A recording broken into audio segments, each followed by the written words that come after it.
ત્યારે બજરંગદાસ બાપાએ કીધું કે જે ભાગતો રહે ને એ ભાગતો જ રહે ઠેઠ સુધી, અને જેને અહીંયા ખાધું છે ને અત્યારે એની પેઢીઓની પેઢી તરી ગઈ છે.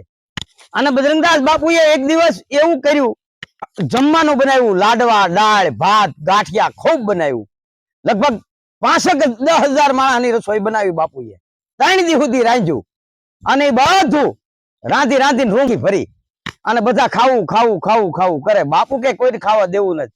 બાપુ આવો જાડો લથો રાખતા ખંભે, બડાનો આવો ધોકો, ખાવું ખાવું કરે. અને બાપુ ચા વાહે કે ખાવાના દીકરાઓ થાવ છો, હાલો એમ કરીને બાપુ ધોકો લઈને ધડ્યા વાહે, બધા મીડ્યા ભાગવા. અને બાપુએ કીધું કે બધું બગડમાં નાખો, દાળ, ભાત, શાક, લાડવા બધું બગડમાં નાખી દીધું. તો એવા બાપુના શિષ્યો તો બગડમાં ખાવા મીડ્યા કે બાપુ મારતા તો ખાતા ને અમુક ભાગતા રહ્યા, દોડવા જ મીડ્યા. ત્યારે બજરંગદાસ બાપાએ કીધું કે જે ભાગતો રહે ને એ ભાગતો જ રહે ઠેઠ સુધી, અને જેને અહીંયા ખાધું છે ને ગાઉની હારે નદીની અંદર નાખ્યું હતું બધું એઠું જૂઠું, એ બાપુ આવડા બધા મીડ્યા ખાવા બધું. અને જેને જેને ખાધું છે ને અત્યારે એની પેઢીઓની પેઢી તરી ગઈ છે.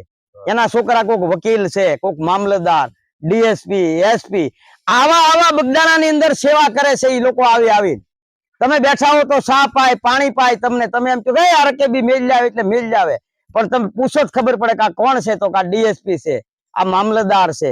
પણ એ બાપુનો પ્રતાપ છે બધો, અને સાધુના આશીર્વાદ છે. કોઈ પણ સતના આશીર્વાદ મળી જાય તો એની પેઢીઓ તરી જાય છે.